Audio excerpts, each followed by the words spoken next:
আনন্দিত হবেন, আমরা জনাব তারেক রহমানের নির্দেশ পেয়েছি। আমরা ইনশাল্লাহ খুব অচিরেই একটি হসপিটাল নির্মাণ করব, যে হসপিটালটা অস্থায়ী ভবনে হবে। সে হসপিটালে আপনার যত রাতে যখনই হোক, আপনারা কল দিলে কোনো পশু পাখি কোথাও আহত হয়ে পড়ে আছে সংবাদ দিলে আমরা এই অ্যাম্বুলেন্সে করে তাদের নিয়ে এসে সুচিকিৎসা দেব। এবং সেটা যদি আপনি বিত্তবান হয় আমাদেরকে হেল্প করবে, আর বিত্তবান যদি না হয়, যদি কোনো কাজে হয়, তাহলে আমরা এটাকে একদম ফ্রি দেবো, ওখানে চিকিৎসা দেবো তাদের বিনামূল্যে, একদম বিনামূল্যে।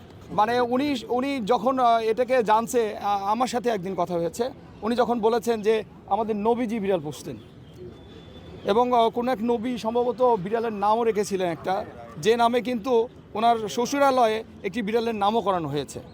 হ্যাঁ, এখন আপনার মনে করেন তারা যে পশুপ্রেমী এবং প্রাণীকে এত ভালোবাসে, এটা আমি আজকে এই অনুষ্ঠান করতে যে আমি জানতে পেরেছি যে তারা পশুকে কতখানি ভালোবাসে।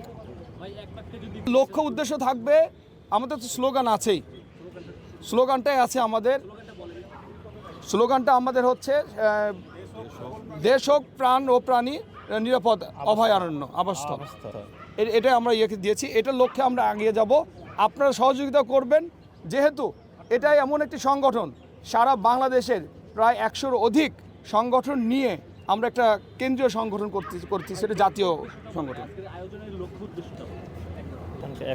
আমরা সকল অ্যাসোসিয়েশনকে একটা ছাতার নিচে নিয়ে আসব, এবং আপনার যে প্রাণ ও প্রাণীকে যে আমরা মানে ভালোবাসি, এটারই একটা প্রকাশ ঘটাবো আর কি।